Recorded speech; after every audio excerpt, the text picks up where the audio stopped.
새 사람이 되었으니까 예수님처럼 자비를 옷 입고 자비를 베푸는 성도님들이 다 되시기를 예수 그리스도의 이름으로 축원합니다. 사도께서는 9절에서 너희가 옛사람과 그 행위를 벗어버리라고 이렇게 말씀합니다. 그 이유가 뭐냐? 이제는 새 사람이 되었기 때문이라고 말씀합니다. 그러면 벗어버리고 무엇을 입어야 하겠습니까? 오늘 성경에서는 새 옷을 입으라고 말씀합니다. 새 옷이 어떤 옷이냐? 예수님이 먼저 입으셨던 옷이에요. 12절에 보면 너희는 하나님이 택하사 거룩하고 사랑받는 자처럼, 거룩하로 사랑받는 자가 누구냐? 예수님이에요.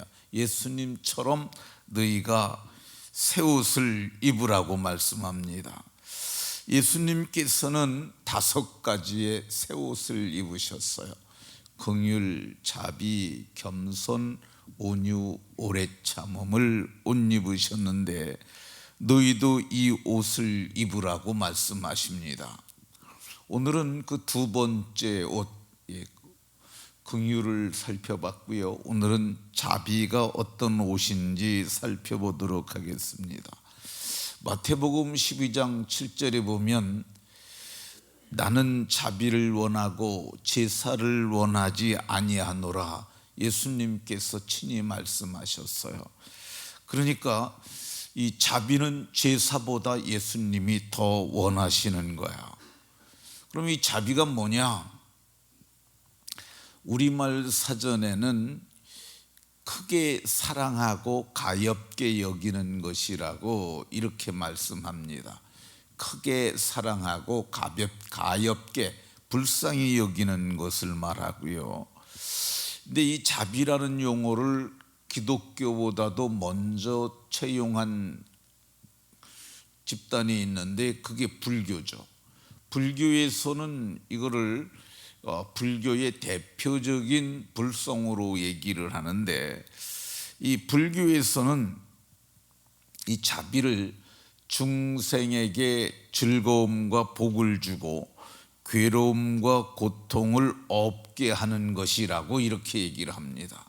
근데 이거는 그들이 그렇게 표방할 뿐이지 그들의 마침은 멸망이니 무슨 괴로움을 없게 하겠어요. 마침내 고통을 더하게 하는 것이죠. 그러면 이게 원문에서는 여기 얘기하는 자비가 뭐냐? 이 자비가 이 선한 것, 친절한 것 이렇게 얘기를 하는데, 아마도 이것을 번역하는 신학자들이 이게 자비라고 번역하는 것이 가장 적절하겠다 이렇게 생각을 했던 것 같아요. 자비는 그 사전에서는 크게 사랑하고 불쌍히 여기는 것이라고 말했는데, 이게 조금 순서를 바꿔서 불쌍히 여기고 크게 사랑하는 것, 이게 자비의 그 마음이다 이렇게 성경을 보면 나옵니다. 그러니까 학자들이 자비를 그대로 번역한 것은 제가 보기에 잘한 것이다 그런 생각이 듭니다. 그러면 자비가 실제적으로 사용된 예를 살펴보면 이게 자비가 맞구나 이렇게 생각할 수 있습니다. 누가복음 10장에 보면 자비라는 용어가 실제적으로 사용된 예를 볼 수 있습니다. 한 율법사가 예수님께 나와서 묻습니다. 내 이웃이 누구입니까? 물을 때 예수님께서 한 예를 들어서 말씀하셨어요. 어떤 사람이 예루살렘에서 여리고로 내려가다가 이 강도를 만났는데 강도들이 그 옷을 벗기고 있는 것은 다 뺐고 그를 거의 죽을 지경까지 만들어 놓고 버리고 갔다고 말합니다. 근데 이것을 누가 먼저 봤느냐 하면 제사장이 먼저 봤어요. 근데 보고 피하여 지나갔고 이렇게 기록합니다. 두 번째 본 사람은 레위 사람이었어요. 다 종교인들이죠. 이 성전에서 주는 삭슬 먹고 사는 사람들인데 이 사람도 그곳에 이르러 그를 보고 피하여서 지나갔습니다. 근데 한 사마리아 사람, 이 사마리아 사람들은 이 유대인들이 보기에는 짐승처럼 여겼던 이방인들을 개 취급을 했거든요.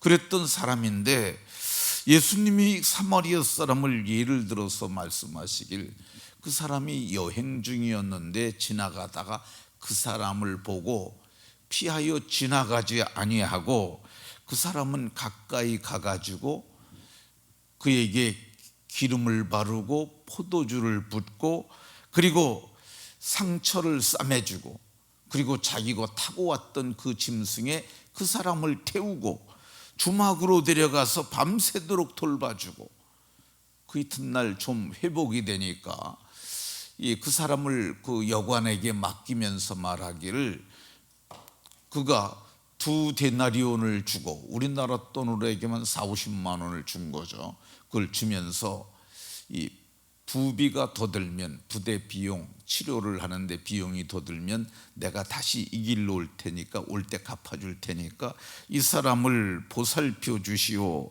하고 갔습니다. 주님이 묻습니다. 율법사에게 네가 보기에는 누가 이 강도 만난 자의 이웃이겠느냐 그랬더니 자비를 베푼 자라고 말했어요. 그때 주님께서 너도 그와 같이 하라고 말씀하셨어요. 이 사마리아 사람들이 그를 보고 가엾게 여긴 거잖아요.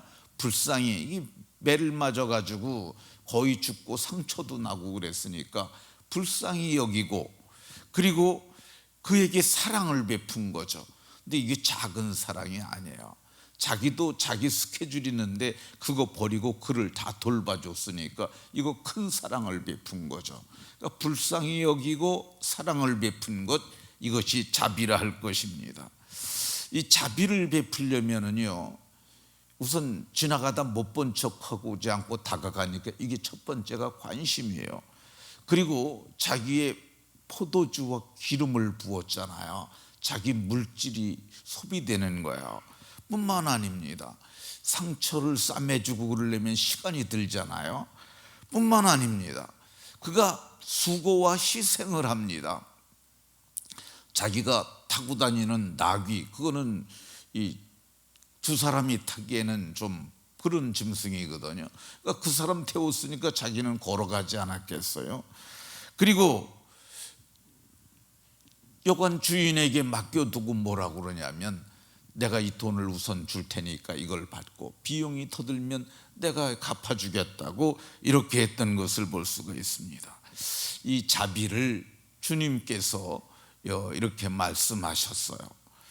이 자비가 누구의 마음이냐? 자비가 하나님의 마음입니다.